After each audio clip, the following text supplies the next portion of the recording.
Assalamualaikum warahmatullahi wabarakatuh. Hai Sobat Mbak Tiwul, apa kabar semuanya? Semoga dalam keadaan sehat dan baik-baik saja, serta dilancarkan segala urusannya hari ini ya. Terima kasih buat yang sudah mampir di video ini. Boleh dibantu like dan subscribe-nya ya.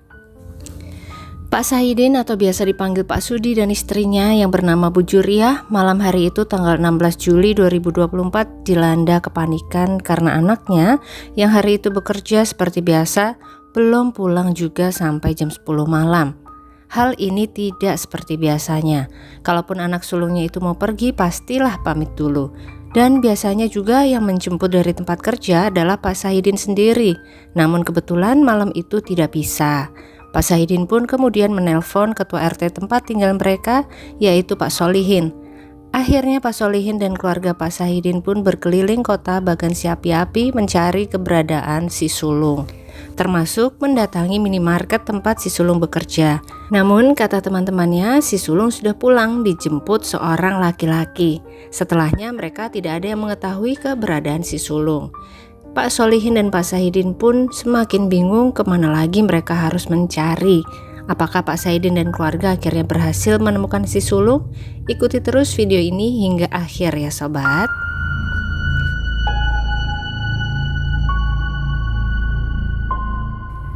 Putri Mayasari atau yang biasa dipanggil Puput atau si sulung ini adalah seorang gadis muda berusia 21 tahun dari Bagan Punak, Rokan Hilir, Riau. Dia sudah bekerja sebagai pegawai di sebuah minimarket yang berada di Jalan Perniagaan Bagan Siapi-api. Berangkat pagi dan pulang malam hingga sekitar 10 malam sudah menjadi kegiatan sehari-hari Puput. Biasanya dia diantar jemput oleh ayahnya. Namun sekitar 1 bulan ini Puput sedang menjalin hubungan dengan seorang pria muda yang terkadang bisa dimintai tolong untuk mengantarnya pulang saat sang ayah berhalangan. Sudah sekitar 1 bulan ini Puput berpacaran dengan Amrullah Sasaki atau biasa dipanggil Icun yang berusia 22 tahun. Icun memiliki paras yang lumayan dengan gaya yang cukup keren. Hal ini mungkin yang memikat Puput sehingga mau menjadi kekasihnya. Penampilannya juga sesuai dengan umurnya, sampai tidak ada yang tahu bahwa Icun ini sudah memiliki istri. Iya sobat, Icun sudah menikah, bahkan sudah memiliki seorang anak yang berada di Kecamatan Pujut, Rokan Hilir, Riau. Puput pun tampaknya tidak mengetahui hal ini, makanya mau aja dijadiin kekasih Icun.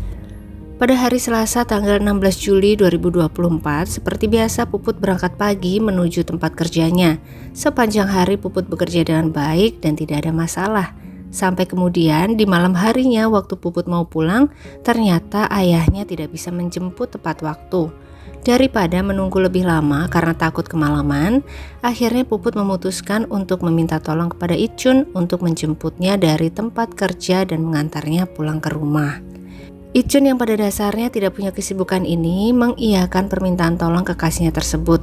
Iya sobat, ternyata selain sudah berkeluarga, Icun ini juga tercatat sebagai pengangguran profesional. Icun kemudian meminjam motor temannya untuk menjemput sang kekasih. Sesampainya di minimarket tempat Puput bekerja sekitar jam 10 malam kurang, Icun memboncengkan Puput untuk mengantarnya pulang. Tapi entah mengapa sepertinya Icun gak ingin langsung pulang. Ada sesuatu yang ingin dibicarakan Icun dengan Puput. Icun melajukan kendaraan pinjaman itu ke daerah yang lumayan sepi di kepenghuluan Bagan Punak, Meranti, Kecamatan Bangko, Rokan Hilir. Di sana Icun mulai percakapan dengan menanyakan dugaan bila si Puput berselengki darinya. Apakah ada pria lain? Dan cekcok pun terjadi di sana. Puput membantah dugaan Icun tersebut. Perdebatan terus terjadi di antara keduanya malam hari itu.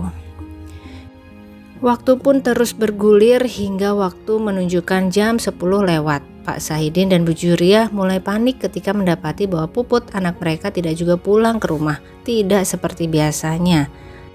Akhirnya mereka menghubungi ketua RT setempat yang bernama Bapak Solihin yang kebetulan juga mengenal Puput dan cukup sering berbincang dengannya. Bahkan si sulung adalah panggilan Pak Solihin kepada Puput.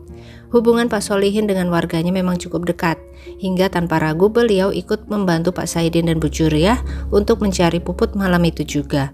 Awalnya mereka mendatangi minimarket tempat Puput bekerja. Dari sana mereka memperoleh informasi bahwa Puput sudah pulang tadi dijemput seorang laki-laki, tapi tidak ada yang tahu siapa laki-laki itu sebenarnya. Mungkin karena Puput belum pernah mengenalkan kekasihnya tersebut kepada teman-temannya ya sobat, mengingat bahwa hubungan mereka baru berjalan 1 bulan. Pak Sahidin kemudian berkendara lagi mencari anaknya dengan mengitari kota Bagan si api-api. Selain itu Bu Juriah, ibu dari Puput juga mulai melaporkan kehilangan Puput ke kantor kepolisian setempat. Sampai larut malam belum juga ada yang menemukan Puput. Hingga mau tidak mau Pak Sahidin dan Pak Solihin pun kembali pulang ke rumah untuk menunggu kabar baik mengenai keberadaan Puput. Keesokan harinya, hari Rabu tanggal 17 Juli 2024, ada seorang warga bernama Pak Sunar berusia 40 tahun dari Parit Cincin, Kecamatan Bangko, yang berprofesi sebagai penjarat biawak bersama 2 orang temannya di sekitar pukul setengah 12 siang berniat mencari biawak di kawasan Parit Atmo, Kelurahan Bagan Punak Meranti, yang dikenal memang cukup sepi. Sehingga mereka berharap bisa mendapat tangkapan biawak yang banyak atau besar. Sampai di suatu parit yang ada di sana, Pak Sunar melihat seperti sebuah boneka berukuran manusia yang tampak terjerembab di parit dan hanya kelihatan kakinya saja. Karena rasa penasaran, Pak Sunar melempar sebuah kerikil ke arah kaki tersebut. Kok goyang-goyang? Nggak kaku seperti boneka atau manekin gitu mungkin ya sobat. Langsung didekatinya lah benda tersebut dengan jantung yang berdegup kencang. Dan begitu dipegang, sungguh terkejut Pak Sunar. Ternyata yang dikira boneka itu adalah tubuh manusia yang tampaknya merupakan korban tindakan jahara seseorang. Langsung saja Pak Sunar meminta bantuan kepada warga lain di dekat sana untuk ikut melihat dan juga melaporkan penemuannya tersebut ke kantor kepolisian setempat. Banyak warga yang kemudian mendokumentasikan penemuan tubuh tersebut, namun mereka sama sekali belum ada yang mengetahui itu tubuh siapa. Sampai akhirnya polisi pun datang, mengamankan TKP dan membawa tubuh tersebut ke Rumah Sakit Umum Daerah Pratomo untuk dilakukan visum. Video dokumentasi yang diambil para warga tadi akhirnya tersebar dengan cepat melalui media sosial. Banyak warga sekitar yang mendapat kiriman video penemuan tubuh tadi, termasuk Pak Sahidin. Beliau melihat video tersebut dengan harap-harap cemas bahwa itu bukanlah tubuh Puput anaknya. Dan untuk meyakinkan dirinya, Pak Sahidin menguatkan hati pergi ke rumah sakit guna melihat langsung tubuh yang ditemukan. Apakah benar itu adalah Puput atau bukan?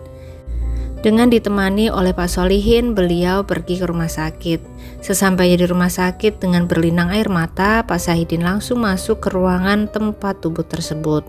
Sesaat kemudian, beliau keluar lagi dengan air mata yang semakin deras mengalir dan seketika memeluk Pak Solihin sembari mengatakan sebuah kalimat kasar untuk pria pelaku pembunuhan anaknya.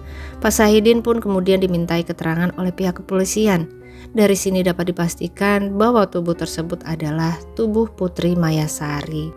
Dan mereka mendapatkan keterangan yang sangat berharga. Kepolisian telah mengantongi data-data tubuh tidak bernyawa tersebut, juga mendapatkan data tempatnya bekerja, yaitu sebuah minimarket yang terdapat di Jalan Perniagaan Bagan si Api-api.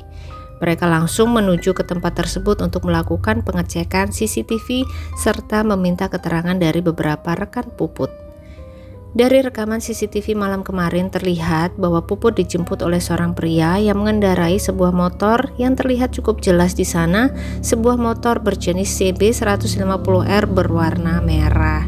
Dengan mudah, tim kepolisian memperoleh data pria dalam CCTV tersebut, yang tentu saja adalah Amrullah Sasaki alias Ijun. Pada hari itu juga menjelang malam hari, tim unit Reskrim Polsek Bangko berhasil memperoleh tersangka utama dan segera mereka bergerak cepat menuju ke arah Ijun berada saat itu, yaitu di sebuah rumah di Jalan Poros ke penghuluan Labuhan Tangga Kecil Kecamatan Bangko.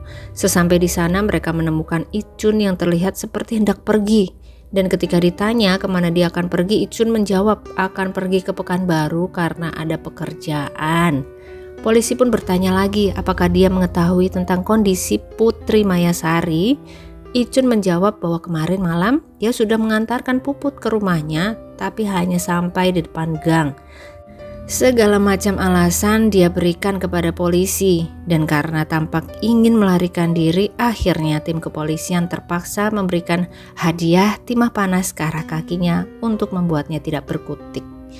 Setelahnya polisi juga memberikan segala macam bukti yang mengarah kepada Icun mengenai pembunuhan Putri Mayasari. Sampai akhirnya Icun pun mengakui bahwa betul dialah pelakunya. Nah gitu dong, dari tadi Icun kan gak dapat hadiah dari polisi. Selain pengakuan dari mulut Icun, di rumahnya polisi juga mendapati motor CB 150R merah yang digunakan untuk menjemput Puput dan satu buah handphone milik Puput serta uang tunai Rp50.000. Setelah penangkapan tersebut, dibawanya Icun ke kantor polisi untuk dimintai keterangan, dan di sanalah kisah di malam hari tanggal 17 Juli kemarin terungkap. Jadi gini ceritanya guys. Setelah Icun menjemput Puput, Icun membawa kekasihnya tersebut ke arah Parit Batu 4 atau TKP tadi. Di sanalah Icun mengkonfrontasi Puput mengenai dugaan perselingkuhannya. Dan kemudian bertambah rasa cemburu Icun ketika menyaksikan ada pesan yang masuk ke aplikasi Messenger di HP Puput dari seorang pria. Icun yang emosi pun kemudian melakukan pemaksaan ke Puput untuk melakukan hubungan terlarang kepadanya. Karena kondisi sekitar sangat sepi, terlebih waktu itu malam hari, Puput tidak sanggup melawan tenaga Icun. Puput pun berhasil dipaksa untuk melayani Icun. Setelahnya Puput yang merasa sangat marah tidak terima, berteriak jengkel ke Icun. Tega sekali kau berbuat seperti ini. Entah Icun ini sudah kepalang tanggung, dengan cepat dia memegang tubuh Puput, memegang leher dan melemparkan Puput ke jalan, membenturkan kelapa Puput ke beton di atas jembatan hingga akhirnya Puput pun pingsan. Dan bukannya menjadi sadar bahwa perbuatannya itu salah ketika melihat kekasihnya pingsan, Icun malah kembali naik hingga melakukan hubungan terlarang kembali dengan Puput. Sabar ya Mbak Tiwul, jangan berkata kasar ya Mbak Tiwul. Setelah hasratnya tersebut dilampiaskan, tubuh Puput yang masih tidak sadarkan diri itu kemudian dimasukkan ke dalam sebuah parit dan ditekannya agar terbenam hingga hanya terlihat bagian kakinya saja. Kemudian Icun mengambil handphone dan uang tunai milik Puput, kemudian pergi meninggalkan tempat tersebut. Tubuh Puput yang entah saat itu masih bernafas atau tidak harus bermalam sendiri di dalam sebuah parit sampai kemudian ditemukan oleh Pak Sunar keesokan harinya, tapi dalam kondisi sudah tidak bernyawa. Icun, kenapa kamu cemburu sama Puput sedangkan dirimu saja sudah beristri dan punya anak? Astaga.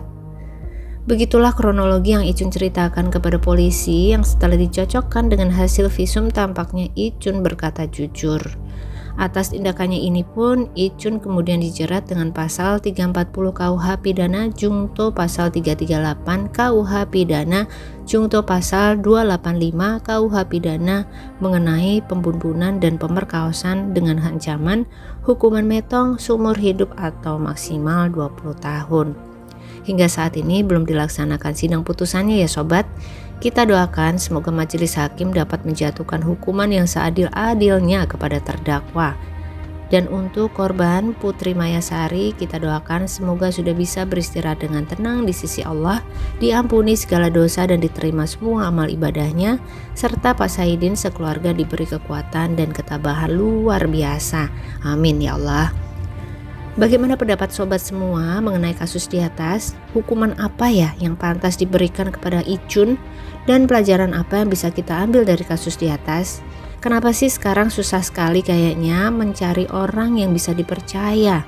Sobat semua, mohon ingat selalu untuk meminta perlindungan kepada Yang Maha Kuasa dimanapun dan kapanpun kita berada ya.